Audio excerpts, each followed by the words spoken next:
Assalamu qarindoshlar. Sharq Turkiston xabar agentligining xabarlar programmasini ko'rishinglarni qizg'in qarshi olamiz. Eng oldidan xabarlarimizning qisqacha mazmuniga ko'z ataylik.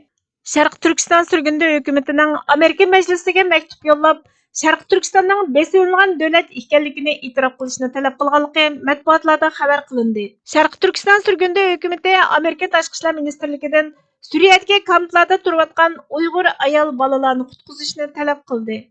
Cumhur Reisi Doktor Mantimin Ala Efendi Xitoyning Tashqi ishlar ministri Wang Yiga raddiya berdi. Xitoy vakili Ma Xinmin xalqaro adliya sudiga ishg'oliyatga qarshi qurolli kurashning xalqaro qonunda belgilanganligini aytdi. Sharq Turkiston surgunda hukumati Sharq Turkiston milliy armiyasining oxirgi g'azillaridan biri bo'lgan Nurmuhammad Sadiqovga ta'ziya bildirdi. Tunda tafsiliy mazmunni diqqatingizga sunamiz. Irqiy qirg'inchilik qurbonlari Amerika Majlisini Sharq Turkistonning Xitoy tarafidan ishg'ol qilingan davlat ekanligini e'tirof qilishga chaqiriq qildi. Breitbart xabar to'rining 20 fevral kunidagi xabarida Uyg'ur, Qirg'iz, Qozoq qatorliq Sharq Turkistondagi Xitoy hukumatining irqiy qirg'inchiligiga uchrayotgan Turkiya xalqiga vakillik qiladigan muhojiratdagi 61 Sharq Turkiston tashkilotlari seshanba kuni Amerika Majlisidan vatani Sharq Turkistonning besilingan davlat ekanligini talab qilgan bir maktubni imzoladi. U yana Xitoy Sharq Turkistonda davom qildirayotgan irqiy qirg'inchilikning ziyonkashligiga uchraganlarni qutqizish uchun Xalqaro jinoiy ishlar sud mahkamasi orqali ahamiyatli harakat qo'llanishga, Tashqi ishlar ministrligining Sharq Turkiston uchun alohida moslashtiruvchi xodim tayinlashini va ona vatanining ismini Xitoy bergan ishg'ol ma'nosini bildirilgan nom Shinjang deb atmasdan, balki Sharq Turkiston deb atashini talab qildi. Amerika Majlisini Amerika hukumatining aloqador ijroiya tarmoqlarining uzundan buyon davomlashib kelayotgan insoniyat krizisini oxirlashtirishga, irqiy qirg'inchilikning tub sababi bo'lgan Xitoyning Sharq Turkistonga bo'lgan ishg'oliyati va mustamlikasini oxirlashtirish uchun amaliy ahamiyatli harakat qilishga undash, rahbarlik qilishga chaqirdi. Maktubda Sharq Turkiston xalqi duch kelgan zulmning yolg'iz irqiy qirg'inchilik, insoniyatga qarshi jinoyat bo'lmasdan, balki Amerika hukumatiga qilingan ko'p taraflik xirris ekanligi ta'kidlandi. Xitoy Sharq Turkistonni 1949-yili ishg'ol qilib olib, Shinjang deb nom bergan va xalqiga zulm qilgan. Bu zulm Xitoyning qad ko'tarishi bilan texmo og'irlashgan. Xi Jinping hokimiyat beshiga chiqqandan keyin keng ko'lamda irqiy qirg'inchilik yurgizib, millionlagan insonlarni jazo lagerlari va turmalarga solib, miya yuyish, bosqinchilik qilish va boshqa turli qiynash usullari bilan qiynadi. Ko'chalarda chiroy tunish, kuzatish sistemasini o'rnatib, insonlarni nazorat qildi. Xitoy bu qilmishlarini orqada qolgan millatlarga iqtisodiy hayotiy kuch elib kelish, ularni taraqqiy qildirish, kasbiy texnika bilimlari bilan tarbiyalash deb tunishtirdi. Bayden hukumati Xitoy hukumatining qilmishlarini irqiy qirg'inchilik deb aybladi va Amerika hukumati 2022-yili Uyg'ur majburiy emgakining oldini olish qonunini yo'lga qo'yib, qul emgakidan yasalgan mahsulotlarning Amerikaga kirishini chekladi. Uningdan boshqa yana irqiy qirg'inchilikqa qarshi boshqa qonunlarni chiqaryotdi. Seshanba kuni e'lon qilingan maktub muhojiratdagi Uyg'ur tashkilotlariga vakillik qiladigan Sharq Turkiston surgunda hukumatining tirishchanligi bo'lib, Majlis rahbarlarining Uyg'urlarni eng yaxshi bir shaklda qo'llashi uchun Sharq Turkistonning ishg'ol qilingan davlat ekanligini e'tirof qilish, Uyg'ur siyosati qonuniga o'xshash qonunlarni qo'llash, Uyg'ur siyosati qonunini Sharq Turkistondagi barliq xalqlarni gavdalantiradigan shaklda Sharq Turkiston siyosati qonuniga o'zgartish qatorliq bir qancha tavsiyalarni o'z ichiga oladigan bo'lib, Tashqi ishlar ministrligi va federal hukumatning irqiy qirg'inchilikni to'xtatishida muhim ahamiyatga ega. İmza qo'yguchilar Sharq Turkiston surgunda hukumati, Sharq Turkiston milliy uyg'onish tashkiloti, Yevropa Sharq Turkiston ma'rif markazi, Kanada Uyg'urlarga xalqaroliq yordam markazi, shundaqla Yaponiya, Avstraliya, Norvegiya, Pokiston, Saudiya Arabiston va boshqa davlatlarga joylashgan 61 tashkilotlardan iborat. İmza qo'yguchilar Amerika hukumatining Sharq Turkistondagi Uyg'ur va boshqa Turkiya xalqlarining haq, huquqi va erkinligini qo'g'dashdagi qat'iy irodasiga rahmat aytadiganligini bildirishdi. Xuddi Tibetni besilingan davlat deb e'tirof qilgandek, Sharq Turkistonni besilingan davlat deb e'tirof qilib, Sharq Turkiston xalqining o'z taqdirini o'zi belgilash huquqiga hurmat qilishni kafolatlantirishga, Sharq Turkistonning xalqaro sud mahkamasiga sungan arzini qo'llab, Xitoyning irqiy qirg'inchilik yurgizish va insoniyatga qarshi jinoyatini javobgarlikka tortishga chaqirdi. Mao Tibetni besib olgandan keyin Amerika Kengashi 1959 yili Tibetni besib olmagan davlat deb e'tirof qildi. Hozir Xitoyning Tibetlar tarixdan beri Xitoy xalqi degan tashabbusini rad qilish uchun Xitoy Tibet to'qinishini hal qilishni ilgari surish qonunini muzokara qilyotidi deyildi. Onundan başqa Qrim xəbər agentligi 21 fevral kuni Xitoy Sharq Turkistonni 1949 yili ishg'ol qilib olgandan keyin muhojiratdagi 61 Sharq Turkiston tashkilotlari Sharq Turkiston surgunda hukumatining boshchiligida Amerika Majlisining Sharq Turkistonning besilingan davlat ekanligini e'tirof qilishni talab qilgan maktubiga imzo qo'yib, Amerika Majlisiga sundi. Maktubda Sharq Turkistondagi og'ir vaziyat xulosalandi. Davomlashayotgan irqiy qirg'inchilik, İnsaniyetga qarshi turish jinoyati va kishilarning kimligi va mavjudligini yo'qotishga sistemalik urinishlar alohida ta'kidlandi. Amerika Majlisining qo'llab-quvvatlashi gavdalantirildi. Bu zulmning asosliq sababining Sharq Turkistonning ishg'ol qilinishi va mustamlaka qilinishidan iborat ekanligi, zulmni to'xtatish uchun tub sababini hal qilish kerakligini va buning uchun texmo hal qilg'uch qadam tashlanishi kerakligi, Sharq Turkistonning mazlum xalqlarining o'z taqdirini o'zi belgilash huquqiga hurmat qilish kerakligining axloqiy majburiyat ekanligi ta'kidlandi. Sharq Turkiston surgunda hukumatining Cumhur raisi doktor Mamtimin A'la vaziyatning ta'xirsizligini ta'kidlab, Sharq Turkistonni Amerika parlamentining ishg'ol qilingan davlat deb e'tirof qilishi xalqimizning huquqi va erkinligini asliga keltirishdagi muhim bir qadam hisoblanadi. Bu faqat siyosiy e'tirof qilish masalasida bo'lib qolmasdan, Xitoy davlati yurgizayotgan irqiy qirg'inchilikqa qarshi turish va ezilgan xalqlarning o'z taqdirini o'zi belgilash huquqini muayyanlashtirishdagi axloqiy majburiyatdir, dedi. Maktubda Sharq Turkistonni ishg'ol qilingan davlat deb e'tirof qilish, Uyg'ur siyosati qonunini Sharq Turkiston siyosat qonuniga yangilash, Sharq Turkiston masalalarining alohida moslashtiruvchisini tayinlash, Sharq Turkistonning xalqaro sud orqali adolatga erishishini qo'llash, Xitoyning Sharq Turkistonning kimligini yo'qotishiga qarshi Xitoy qo'ygan Xinjiang degan nomni emas, balki haqiqiy ismi Sharq Turkistonni qo'llanish qatorliq talablar o'rin oldi, deyildi. Sharq Turkiston surgunda hukumati Tashqi ishlar ministrligi Amerika Tashqi ishlar ministrligidan Suriyadagi kamplarda turayotgan Uyg'ur ayol bolalarni qutqizishni talab qildi. Amerika Tashqi ishlar ministrligining bayonotchisi Matt Millerning 22 fevral kuni ijtimoiy axborot supsi X'dagi yo'llanmasiga qaraganda, Amerika Qirg'izistonning 432 nafar fuqarosini Suriyaning sharq shimolidan Qirg'izistonga yo'lga solib, o'zini qo'g'day olmaydigan insonlarni xavf-xatardan qutuldirganligini va boshqa davlat xalqlariga bu yordamni qilishni xohlaydiganligini bildirgan.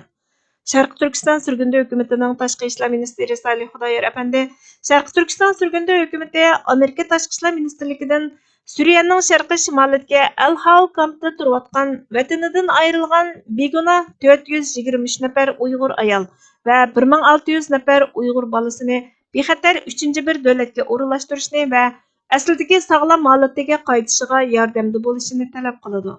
Bu boshpanahsiz Uyg'ur ayollar va bolalar echinishli holda Xitoy axborot xodimlari va ularning sheriklari tomonidan Suriyaga setilib, xato joyda qopsilib, qiyin ahvolga tushib qoldi. Xato kishilar bilan birga bo'ldi. Ularning qiyinchiligi faqat o'rinlashtirish masalasini hal qilishla emas, balki jiddiy turda insonparvarlik majburiyatini ado qilib, kuyinishni talab qiladi, dedi. Tajovuzchi Xitoyning tashqi ishlar ministri Wang Yi 18 fevral kuni Myonxin bexatarlik yig'inida har qaysi davlatlardagi har soha ommani Sharq Turkistonni ziyorat qilishga chaqiriq qilib, irqiy qirg'inchilikni ayblagan davlatlarga Xitoyning taraqqiyotidan andishlanib, yolg'onni to'qib chiqarib, atalmish Xinjiangni ma'lumotdan qilish orqali Xitoyning taraqqiyotini to'solg'uga uchratmoqchi bo'lgan deb tuhmat chaplagan va Xitoyning darajadan tashqari cho'ng bozor ko'lamining boshqa davlatlarni yangi taraqqiyot fursati bilan ta'minlaydiganligini, dunyoning o'rtaq taraqqiyoti va gullanishiga tuhfa qo'shadiganligini aytgan. Sharq Turkiston surgunda hukumatining Cumhur raisi doktor Mamtimin A'la apandi ijtimoiy axborot supsi X'da buningga raddiya berib, hech qanday qotillik qilish jarayonida guvohchilarning maydonga hozir bo'lishiga yo'l qo'ymaydi. Ammo qotillik tamomlangandan keyin va jinoyat sahnasi yig'ishtirilgandan keyin ondan yo'l qo'ydi. Senmi bu qoidadan mustasno emas. Sening Uyg'ur xalqiga qilgan harakating mukammal jinoyatni tashkil qiladi. Chunki barliq zo'ravonlik o'lim lagerlarining xatarlik doirasi ichiga yoshirilgan. U davom qilayotgan irqiy qirg'inchilikdir. Sen barliq lagerlar, qul emgak zavodlari, organ yig'ib olish doktorxonasi, jasad ko'ydirish o'rni, balalar lagerlari va shuningga o'xshash asliyalarni xalqqa ko'rsatmay Uyg'urlarni davomliq yo'qitasan. Sen 2016-yildan boshlab Sharq Turkistonni ochiq do'zaxga aylantirding. Agar va'dangga amal qilsang, men xalqarалық atrofning Sharq Turkistonni cheklimsiz ziyorat qilishini o'rinlashtiraman. Buni amalga oshira olamsan. Qila olmaydiganligingga ishonaman. Agar shunday qilsang, xo'jayining Xi Jinping seni rayimsizlarcha yo'qitadi. Bu yerda o'zingni va boshqalarni aldashga urinma. Sen faqat qotildan boshqa narsa emas. Dal Sharq Turkistondagi Uyg'urlar va boshqa tur xalqlarga qilgan qirg'inchilikdek qabih jinoyatlar zo'r bearomlik va cho'nqur andish paydo qiladi.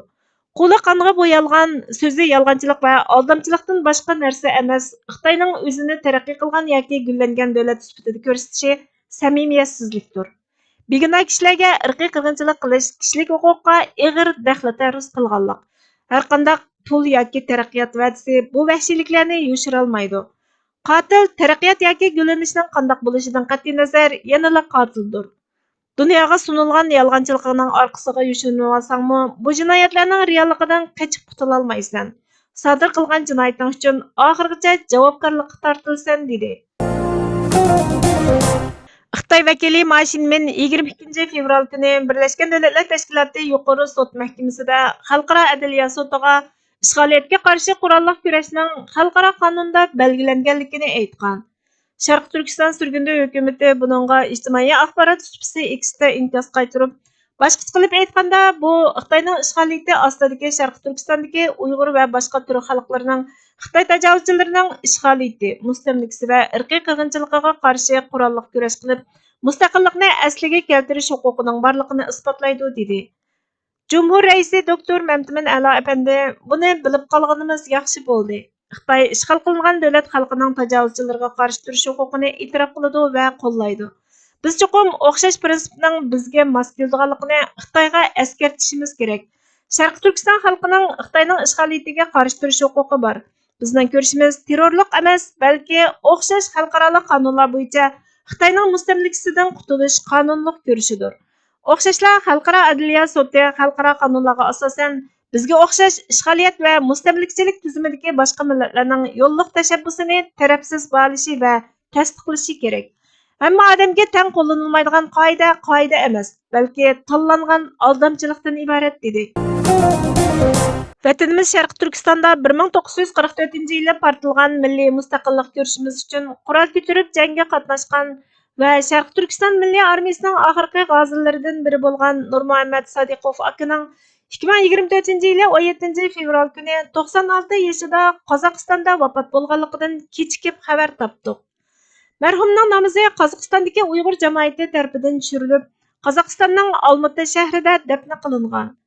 Marhum milliy armiya jonisi Nurmuhammad Sodiqov 1928-yili G'o'lji shahrida tug'ilgan.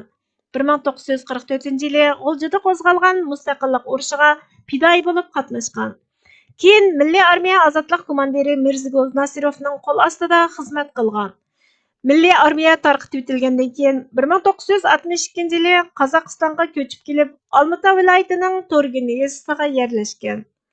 Marhum hayot vaqtida mustaqillik mujodilasini har xil shakllarda davomlashtirib kelgan. 1930-yillari Qozog'istonda qurilgan tashkilotlarga qatnashgan. Marhum borganligi yerida vatanimiz Sharq Turkistonning mustaqilligi uchun davomli shehid va qahramonlarning chiqib turish kerakligini ta'kidlab kelgan edi. Vatanım qulumda bo'lsa iymoningni qanday tutsa. Millatingga qanday ko'rasan. Qarama, men qanday gibi. Eng birinchi muhimi, men Uyg'ur degan odam uchun erkinlik, bo'stonlik kerak. Erkin bo'ston qo'limiz kelmaydi ekan. Bu bekor. Shuning uchun har bir vijdonli Uyg'ur uchun vatanning erkinligi uchun jinini qurbon qilib turish kerak. Shu qadam biz kerak. Marhum sobiq milliy armiya g'ozisi Nurmuhammad Sodiqovning ro'yi Sharq Turkiston xalqi bilan mangu yashaydi. Sharq Turkiston xalqiga har vaqt ilhom berib turadi. Sharq Turkiston xalqini davomli kurashga undaydi. Sharq Turkiston surgundi hukumati bo'lish sifatimiz bilan marhum sobiq milliy armiya jonisi Nurmuhammad Sodiqovga ta'ziya bildiramiz. Yotgan yeri jannatda bo'lg'ay. Mehribon Rabbimizdan marhumga nomi amalini o'ngdan berishini va Firdavs jannatidan o'rin berishini tilaymiz.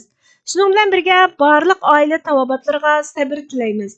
Hürmet bilen Şərq Türkistan Cumhuriyeti sürgündü hökümeti. 2024 yılı 2. ayının 23. günü.